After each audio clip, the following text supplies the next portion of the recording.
Even আমরাও বাংলাদেশের তাগিদে জীবন দিতে প্রস্তুত আছি। আপনাদের প্রতি অনুরোধ, এই যুবকদের, এই ইয়াং জেনারেশনের মুখের যেমন কিছু ভাষা আছে, আমাদের চোখেরও একটা ভাষা আছে, আমাদের মনেরও একটা ভাষা আছে।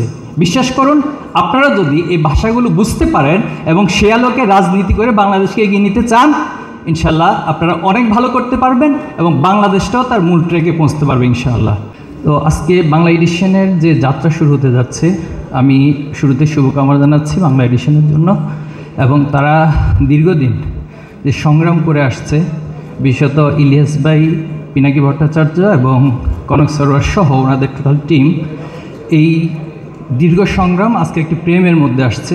আলহামদুলিল্লাহ, আশা করছি এই সংগ্রাম অব্যাহত থাকবে এবং জুলাই অভ্যুত্থানের মধ্য দিয়ে যে বাংলাদেশ বিনির্মিত হতে যাচ্ছে, সে বাংলাদেশ বিনির্মাণে বাংলা এডিশন গুরুত্বপূর্ণ ভূমিকা রাখবে। আমি যারা রাজনৈতিক ব্যক্তিত্বরা আছেন, আপনাদের প্রতি একটি অনুরোধ রাখতে চাই। দেখুন, আমরা এই যুবকরা, ছাত্র সমাজ যে রক্ত দিয়ে, আমার ভাই আবু সাইদ জীবন দিয়েছে, মুগ্ধ জীবন দিয়েছে, এভাবে হাজার হাজার ভাইরা জীবন দিয়েছে। আমরা হয়তো জীবন দিতে পারতাম, আপনারা এখানে যারা আছেন আপনাদের হয়তো জীবনটা চলে যেতে পারত।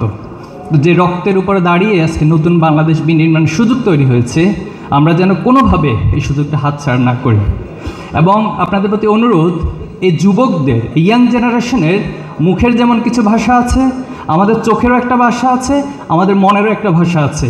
বিশ্বাস করুন, আপনারা যদি এই ভাষাগুলো বুঝতে পারেন এবং সে আলোকে রাজনীতি করে বাংলাদেশকে এগিয়ে নিতে চান, ইনশাল্লাহ আপনারা অনেক ভালো করতে পারবেন এবং বাংলাদেশটাও তার মূল ট্র্যাকে পৌঁছতে পারবে ইনশাআল্লাহ।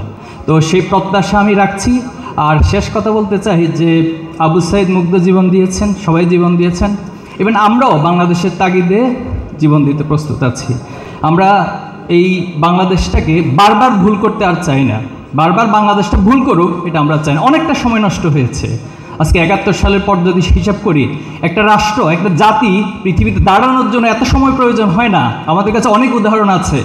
তো এই জাতিটাকে একটা ভালো জায়গায় পৌঁছাক, এজন্য আপনারা অন্তত যে আধিপত্যের কথা বারবার বলা হয়, সে আধিপত্যমুক্ত এবং যারা এই দেশকে নিয়ে ষড়যন্ত্র করে, এই দেশে যারা ফ্যাসিবাদের শিকড় গেড়ে দিতে চায়, এই সকলকে প্রতিহত করে একটি সুন্দর বাংলাদেশ বিনির্মাণে আপনারা কাজ করুন। ছাত্র সমাজের জায়গা থেকে, ছাত্র শিবিরের জায়গা থেকে আমরা কথা দিচ্ছি, আমরা যে কোনো আদর্শের সাথে, যে কোনো মতের সাথে এই বাংলাদেশের স্বার্থে, আদর্শের স্বার্থে আমরা কাজ করে যাবো ইনশাল্লাহ।